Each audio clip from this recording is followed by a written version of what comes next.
What's up, guys? We are back again for another One Piece video.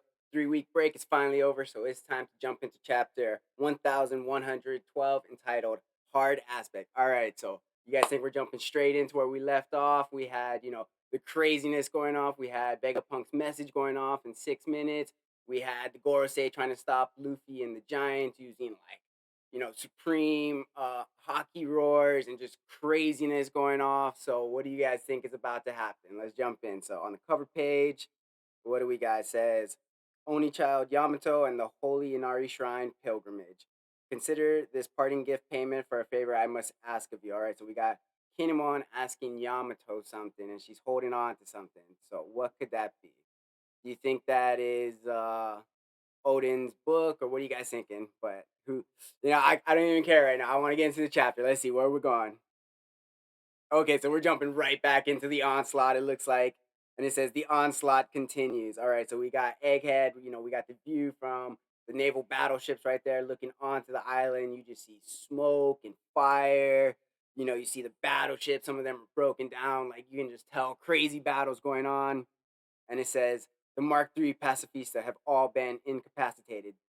Don't let up, keep firing. All right, so they're peppering as what you call the one went around and he disabled all of the pacifistas. He sliced them, and he kind of had like a brook attack where they like froze solid, or not solid, but enough of them froze that they weren't able to work.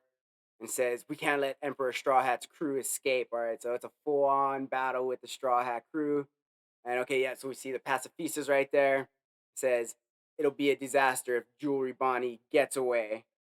All right, so now they're like helping not only Luffy but Bonnie. Like can't let either of them escape. And then we see what's his name, Samurai Gandhi, Noshjuro. He's like she is no more than a little 12-year-old girl. All right, it's just crazy that all this time we've been thinking of Bonnie as like older teen around Luffy's age, being a pirate captain and all this, and then during this arc we get this crazy revelation that she's actually just a little girl that can control the age of her body and what it looks like, but mentally she's still just a little girl at 12 years old, and she's being targeted by the world government. So getting kind of some flashbacks of Nico Robin, being persecuted as a child. And then what do we got? And you gave her the power to eradicate entire nations.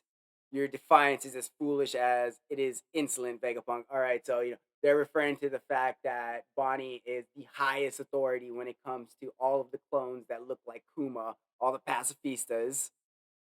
And then okay, so we got the Giants are like, let's hurry back to the ship. Yeah, some scary looking guys just arrived. All right, so they're like, yo, we got to dip right now. Let's go. Then we see we got battleships. We got guns firing off the battleships.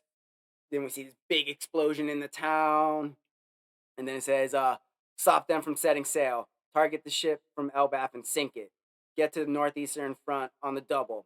All right, so I kind of want to see like how massive this battle, or not battleship, but this giant ship is in comparison to like the Thousand Sunny. Is like the Thousand Sunny just gonna fit like right on top of this, or what's gonna go on? And then what do we got? Okay, so it looks like we got Frankie throwing down right now. He's like, out of the way.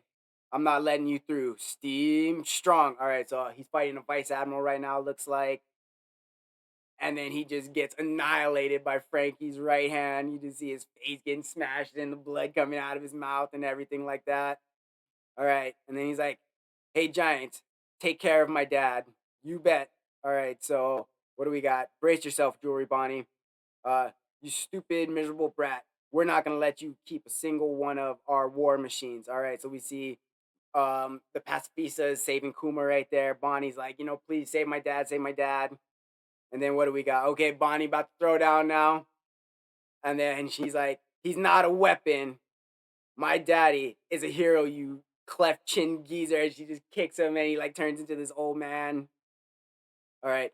This is hard to watch. Stop it. I think that's Strawberry back there. All right. Okay, now we're going back up to the Labo Stratum. And then it says, okay, so it looks like this is Vegapunk's message. I think the last update we got, he was 6 minutes away. So let's see how we are on time right now. It says, aren't you going to drink the Vega coffee of yours? And we see Shaka in the background. Don't tease me, Shaka. It's too hot. My tongue's as sensitive as a cat's. You got this big long tongue hanging out. All right, what do we got? Okay, so we got the Gorosei, the the pterodactyl looking one right there. I forget what actual animal it is. There's only 4 minutes left now, Stella. This is definitely the same room. There's no doubt this is where it was filmed. But all right, so they're trying to find the source of the video to try and cut it off, I'm guessing. And all of a sudden, this huge like beam comes shooting out the side of the building. We're on the outside of the building. So obviously, maybe he's trying to just completely destroy it. He's, she's like, wait, whoa, whoa, whoa, whoa, wait a second, don't do anything crazy. Stella, there's not enough time. All right, so they're like, no, we got to stop this message right now. That is like number one priority for me and you. See, you didn't stop diddly squat, but we can cool the coffee down if we use a thermoelectric device to alternate the. If I were Stella, I'd have made sure the broadcast snail was well hidden. All right, so can she think she is a Vegapunk, but can she think like the main Stella body? Can she figure out where they hid it? And then he's like, then I shall continue until the entire lab is vaporized. And she's like, whoa, whoa, whoa, no, no, no, that'd be a mistake. The second floor, Building B, is dedicated to weapons development.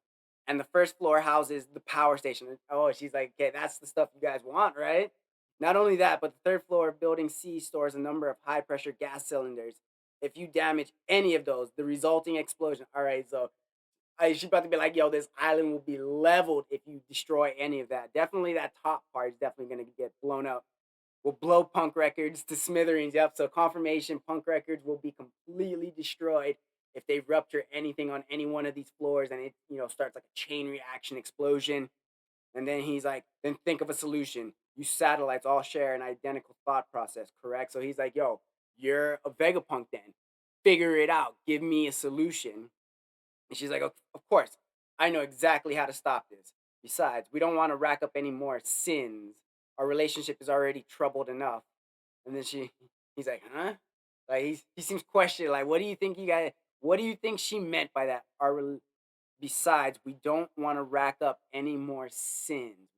What does that mean? All right, moving on. I sense the voice of a small life form above. You mean from Punk Records? Don't tell me he hid the snail there.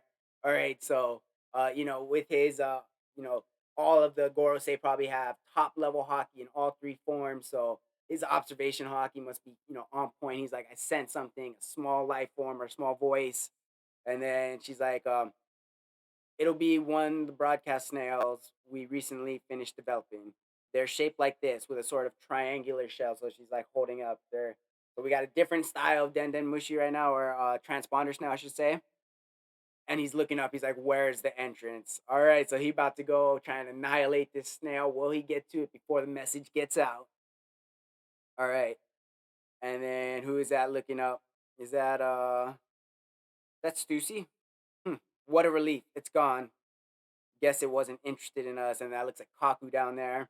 Hmm. The feeling is mutual. You see Kaku's all bandaged up, his nose all bandaged. What in the blue blazes was that monster? All right, so not even Cipher Pol Aegis Zero has ever seen the true forms of the Gorosei when they're going all out in battle. It seems like, or at least none of these youngsters that are part of Cipher Pol Aegis Zero right now. And then it says, "Go figure." What a repulsive transformation. And then what do we got going on? All right, Susie's like, "So why are you still here? Did your new pals leave you high and dry?" I'd be downright heartbroken if it weren't for your own recent double cross. All right, so he's kind of taunting her right now, Kaku. He's sitting back in that little sphere. He's like, "Oh, did you get left behind? Did you get double crossed? Well, I might feel bad if you hadn't just double crossed me." And then she's like, "I decided to stay of my own volition. Someone needed to be here to carry out this final mission." Okay, is this Stussy? Is she the one ensuring that the message is gonna get sent out? Is she maybe bouncing the signal off of multiple transponder snails so that even if one gets destroyed, another one will continue to send out the message? Is that why she's staying behind? All right. Says, hang on. We're just gonna leave Stussy behind. There's no helping it. That darn barrier has to be lowered the instant. Oh, okay, no, she's there to lower the barrier. Okay, that's right. That's right. She's there to lower the barrier the instant the ship attempts its big escape.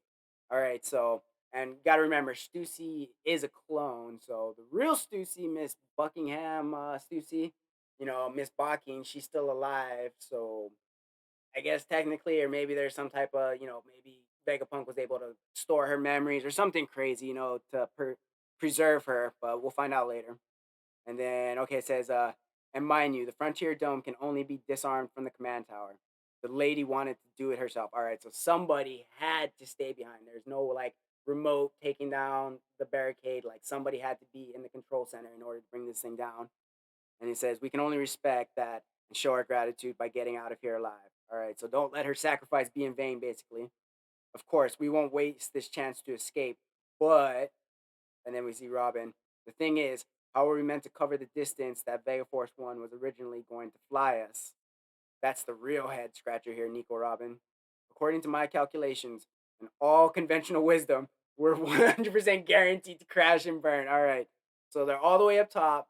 They don't have the Vega Force 1 anymore, but they need to get down to the bottom. So, like, maybe they can use like a coup de burst, like a perfectly timed coup de burst. And they're like, seriously? All right, Usopp's over there. He's freaking out. It looks like he's like, guys, I finished loading the coup de bird. Okay, see, perfect. Yeah, let's go. We can take off towards the sea. The second Zoro and the others get on board. If we don't make it, we'll have to improvise and rely on everyone's powers. Let's give it our all. All right, so coup de bird's coming in for the win if they can time it properly because they need to have it like charged up and ready to fire right as the barricade drops down. And they need to shoot out that way. Stussy can bring the barricade right back up. All right, what do we got? This sure is a rowdy crew. And then we see Brooke back there. They say miracles happen because guts triumph overall and love in that theory. Even if I'm a scientist. All right, so that looks like Lilith right there. And then what the hell is Edison? Edison, what are you doing? Looks like he's jumping off right there. Gotta make sure your ship reaches the ocean. Trust me. Projected damage is 78%. All right, so he calculated how much damage he's about to take off, take from the impact of this fall. Where is this crazy little dude about to go? And he falls literally through the barricade. So you see this huge explosion where he hits. He says, I ain't dying. Not yet. All right. What a G. Okay, what do we got? Okay, so I think we're going back to Luffy and the gang. Or it says a terrible vortex is emanating from the island.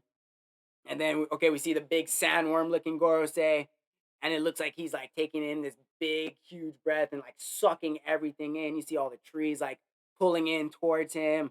It looks like people are literally flying into his mouth right now.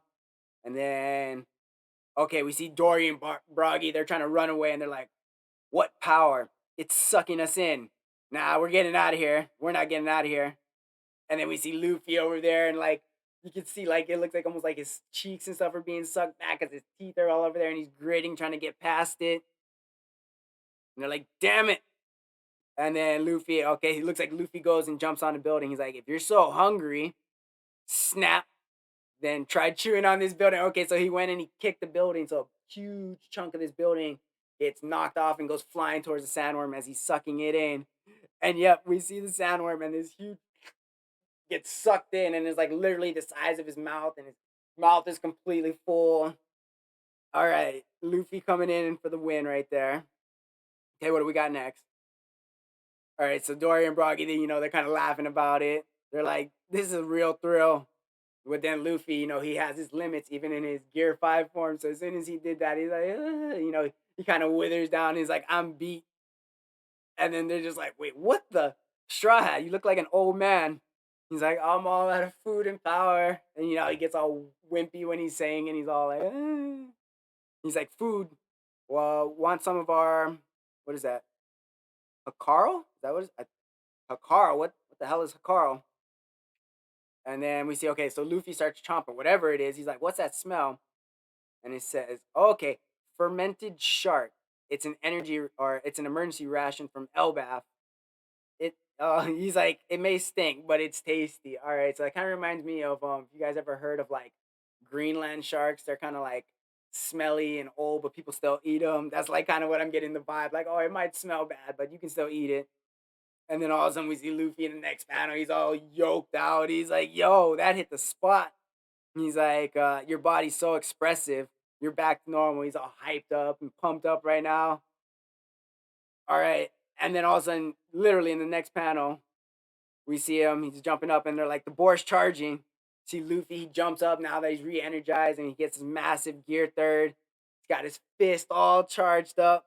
And then he hits him with that huge red rock right in the top of the head, it looks like. Yep. Boom. So I'm getting flashbacks of Kaido when Luffy hit Kaido with that massive attack. But he's like, Luffy hits him. But the crazy thing, you don't see a reaction from the boar. And then all of a sudden you see a reaction from Luffy.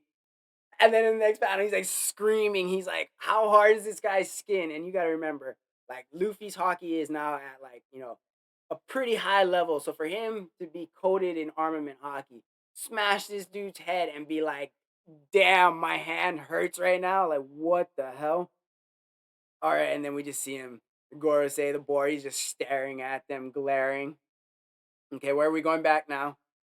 Oh, okay, we're going back to the Labostratum back entrance. Okay, so this is where the Straw Hats are trying to make their escape right now. And then all of a sudden, no, I think that's Saint Saturn. It looks like the spider legs are coming right over the edge of the cloud, and they're like, "Hey, whoa, what's going on? Who goes there?" And then Chopper's like, "It looks like a crab." We got Nami right there too, and stab as he hits the cloud. And then it says Northeast Coast. The Giants. All right, so the Giants holding it down right there. But now they're coming face to face with Mr. Horseman himself. And they're like, who the heck is that? So we got Jewelry Bonnie, we got Frankie, we got one of the Vegapunks right there. Man, things are going crazy right now. And then what do we got? Punk Records, Labo Stratum. All right, looks like Den Den Mushi turned on or something. There's only one more minute, Stella. I know. Oh, damn, did he find it? Okay, so he's back into his human form right now, and he's walking around, I'm guessing, up in top Punk Records. He's like, this must be it. It seems fortune did not favor you this time, Vegapunk. And we see the Denden Mushi in his, like, got eyes, gurgle, gurgle. Okay, what do we got? And it says, but he looks a little bit, like, puzzled. And you just hear gurgle, gurgle. Front cover and color spread next issue. Damn, that's how we're going to leave it, like, is that the Denden or is that the transponder snail? Like, is that the only one? Is that the one that they're looking for? What's this puzzled look like he has? Like, is there something? What is he noticing about this transponder snail? Um, yeah, I don't know. What are you guys thinking? Let me know. How are you guys feeling? How Punk Hazard is going? Do you guys think are we going to be able to escape without minimal chasing, or are the Gorosei going to pursue them hard all the way to Elbaf? Are we going to take down Punk Records completely? Like, is it going to get destroyed by a big blast of potentially an ancient weapon, maybe confirmation, see what it is? They still gotta, the Gorosei, they gotta save the power supply, the mother flame or whatever it is. They don't want to destroy Punk Records because that's like all of Vegapunk's knowledge right there. So the Gorosei's hands seem a little bit tied, but they don't want to let Bonnie go. They don't want to let Luffy go. It seems they have a score to settle with the Giants as well. So like everything is kind of coming to a head, but there's no way this is the big battle. We don't have the Straw Hat Grand Fleet. There's so many other allies that we haven't had. So clearly, I think we're just gonna do everything's pointing to hit and run, get out of there. But are they gonna make it with no casualties? Are we gonna lose any of the Giants? Is Vegapunk gonna pull through? Is the message gonna get out? Let me know what you guys think down in the comments. Are you guys hyped after the 3-week break with this chapter? Let me know. Have a wonderful day, guys.